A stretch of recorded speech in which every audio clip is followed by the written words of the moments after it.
Bienvenue aux journées de la FTE. Les 13 et 14 novembre, Anéo, cabinet de conseil en organisation, s'associe à la FTE pour couvrir ces 2 journées d'échange entre les trésoriers et leur écosystème. Entre le Brexit et l'intelligence artificielle, la blockchain et les green bonds, les fintech et le financement à l'international, les sujets sont riches et variés. Finalement, le fil rouge entre ces différentes thématiques, c'est la transformation et l'innovation, sujets qui sont au cœur des missions d'Anéo. Frédéric May, bonjour. Bonjour. Vous êtes cofondateur de Conformity, et donc votre créneau c'est le KYC collaboratif. Est-ce que vous pouvez nous expliquer votre solution? Conformity apporte une solution à la fois aux banques et aux entreprises dans leur mise en relation et dans la façon de constituer un dossier administratif d'identification du client, obligation portée par les banques. Ce problème du KYC aujourd'hui présente plusieurs caractéristiques. La première, c'est qu'il est dissymétrique et le problème, c'est qu'il n'est absolument pas collaboratif. Dissymétrique parce qu'en fait, c'est une contrainte qui est portée par la banque, ça représente un enjeu majeur pour elle. Et dissymétrique parce que finalement, pour le trésorier, c'est une contrainte subie sur laquelle il n'y a pas de valeur ajoutée. Pas collaboratif parce que très clairement, aujourd'hui, les solutions qui sont proposées sont des solutions en silo, proposées par chaque établissement. Notre enjeu et notre mission, c'est d'apporter de la valeur en intégrant, en étant inclusif, en intégrant le trésorier dans la définition et la conception de la solution. Alors, une approche comme celle-ci, j'imagine que ça suppose également que les banques soient capables de s'aligner à peu près sur la manière dont elles vont fonctionner. Est-ce que c'est vraiment comme ça que fonctionne votre solution? Alors, dès le départ, on a conçu notre solution et la façon de l'élaborer en incluant une communauté de pionniers qui intègre 13 banques, des corporates. Et on les a fait travailler ensemble sur plusieurs sujets, à la fois l'intérêt de faire émerger un tiers de confiance qui va faciliter la relation et le tour de table entre des compétiteurs. Et c'est également un accélérateur parce qu'on va avoir une approche beaucoup plus start-up, beaucoup plus agile dans l'élaboration de cette solution plutôt que de rester sur un GIE bancaire dont on sait parfois qu'il peut être un peu long. D'accord, vous êtes vraiment partie du besoin de l'utilisateur et du parcours de l'utilisateur. C'est exactement ça. Alors aujourd'hui, où est-ce que vous en êtes de ce projet? Alors aujourd'hui, on a, avec notre communauté de pionniers, défini le contenu du KYC. On a essayé de prendre en compte l'ensemble des enjeux, des risques que portait l'établissement bancaire. Donc techniquement, ce contenu est défini. Aujourd'hui, on est dans une phase d'amorçage du pilote dans lequel on va intégrer le trésorier pour avoir du feedback sur les ergonomies, enfin les interfaces, les fonctionnalités, la façon dont il attend l'outil pour que ce soit quelque chose qu'il utilise au quotidien, qui lui facilite la vie et lui fasse gagner du temps. Écoutez, merci beaucoup pour cet éclairage. Je vous souhaite une excellente journée. Merci à vous. Bonjour, Sébastien, Adrien, vous êtes les fondateurs d'Isolis. Est-ce que vous pouvez nous présenter votre société? Bien sûr. Donc Isolis, c'est une solution digitale qui permet aux directeurs financiers de sociétés internationales de pouvoir gérer le risque de change dans un espace unique et digital. Comment est-ce que vous allez vous différencier par rapport à des offres de gestion du risque de change qui existent déjà sur le marché? Alors, je vais vous dire très rapidement la simplicité.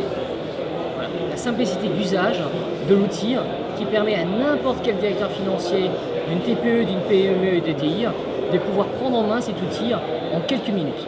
D'accord, donc vous adressez à toutes les tailles d'entreprise? Tout à fait. Vous n'êtes pas une solution réservée uniquement à des grands comptes qui pourraient se payer Cet outil, par exemple, oui, tout à fait. On a un outil qui est réservé aux TPE, PME et ETI, qui est la solution universelle.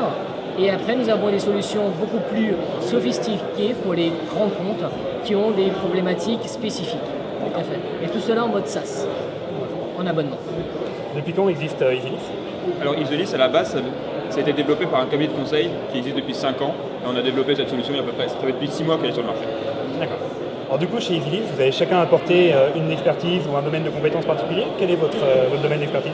C'est vrai que de par les complémentarités qu'on a avec Sébastien et moi, Sébastien lui est plus orienté finance de marché et moi plus finance d'entreprise. Et c'est vrai que dans la gestion des risques de change, c'est bien d'avoir ces 2 complémentarités pour être efficace. Je vois que vous avez mis une roulette sur votre stand. Pourquoi cette image? Alors c'est plus qu'une image, c'est aussi notre symbole, notre slogan pour le salon, qui est « Votre entreprise est-elle un casino ?» Ce qu'on a voulu mettre en avant, c'est qu'aujourd'hui, le sujet du change est mal maîtrisé par les entreprises françaises. Or, c'est un sujet qui doit être mieux appréhendé, sinon c'est comme si on jouait à la roulette. Donc c'est de dire qu'on se réfère au hasard.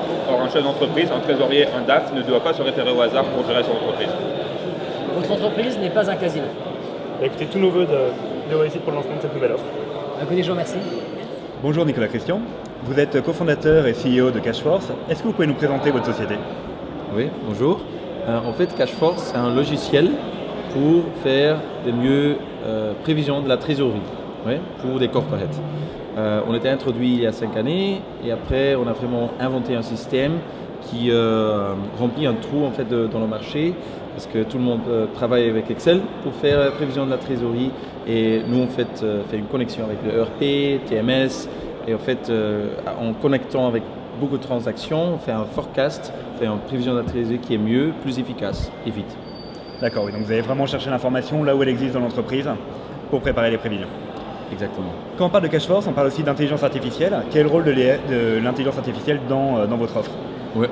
En fait, il y a quelques mois, on était contacté par la AFTE parce qu'ils ont raconté de leur offre pour en fait, travailler avec des entreprises sur un expériment pour l'intelligence artificielle.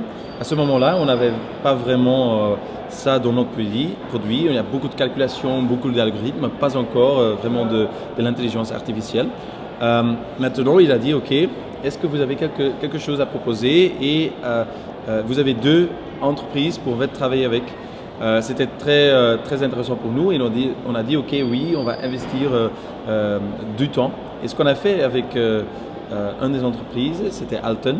On a dit ok, si on a le modèle de forecast, le modèle de prévision de la trésorerie, si on met ça sur le passé et on calcule les écarts et on re-injecte en fait, l'écart dans le forecast actuel, vous avez un nouvel forecast amélioré. Et on a présenté hier en fait ça ici pendant les journées de la FTE. D'accord, donc c'est vraiment le travail avec, dans le cadre de la commission FinTech qui vous a permis finalement d'enrichir votre solution. Oui, absolument. C'était impeccable en fait qu'on a reçu un peu de la chance d'avoir ce projet ensemble avec AFTE, c'est supporté avec eux et avec 2 corporates qui ont aussi supporté le projet. D'accord. Les prochaines étapes pour le développement de Cashforce?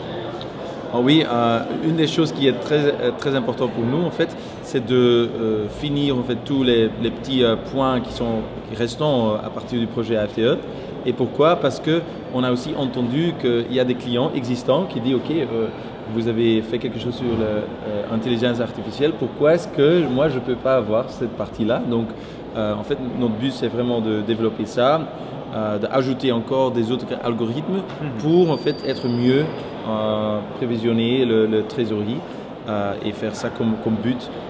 Je pense aussi, ça c'est aussi important, c'est maintenant on a annoncé aussi le partenariat avec BNP Paribas. Oui. Donc c'était très récent.